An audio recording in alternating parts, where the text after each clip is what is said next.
పోలవరం నిధులకు కేంద్ర cabinet okay చెప్పింది. 4 రాష్ట్రాల్లో 12 ఇండస్ట్రియల్ స్మార్ట్ సిటీస్ కి గ్రీన్ సిగ్నల్ ఇచ్చింది. కేంద్రం ఎంపిక చేసిన ప్రాంతాల్లో ఏపీలోని కొప్పర్తి, ఓర్వకల్లుతో పాటు తెలంగాణలోని జహీరాబాద్ పట్టణం కూడా ఉంది.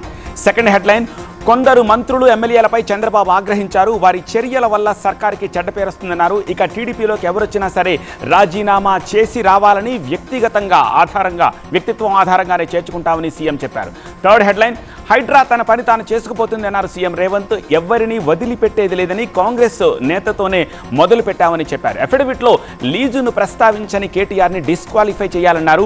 ఓవైసీ విద్యాసంస్థలకి టైం ఇచ్చామన్నారు.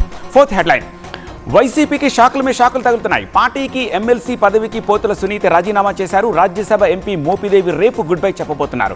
మరో ఎంపీ బీద మస్తాన్ రావు కూడా వైసీపీని వెడుతున్నారు. ఫిఫ్త్ హెడ్లైన్, ఏపీ కేబినెట్ కీలక నిర్ణయాలు తీసుకుంది. సెబ్ను రద్దు చేసి ఎక్సైజ్ శాఖ పునర్వ్యవస్థీకరణకు ఓకే చెప్పింది. ప్రభుత్వ చిహ్నంతో కొత్తగా 21.86 లక్షల పాస్ పుస్తకాలు అందించడానికి, సర్వే రాళ్లపై జగన్ బొమ్మను తీసేయడానికి ఆమోదించింది. సిక్స్త్ హెడ్లైన్, బెయిల్పై విడుదలైన కవిత హైదరాబాద్కు చేరుకున్నారు. శంషాబాద్లో బీఆర్ఎస్ శ్రేణులు ఆమెకు ఘన స్వాగతం పలికారు. 5.5 నెలల తర్వాత హైదరాబాద్కి తిరిగి వచ్చిన కవిత రేపు ఎర్రవెల్లి ఫామ్ హౌస్కు వెళ్లి కేసీఆర్ను కలుస్తారు. ఫైనల్ హెడ్లైన్, బెంగాల్లో బంద్, పలు చోట్ల హింస చెలరేగింది. బీజేపీ టీఎంసీ కార్యకర్తల మధ్య ఘర్షణలు చెలరేగాయి. బెంగాల్ని నాశనం చేయడానికి బీజేపీ కుట్ర పన్నిందన్నారు మమత.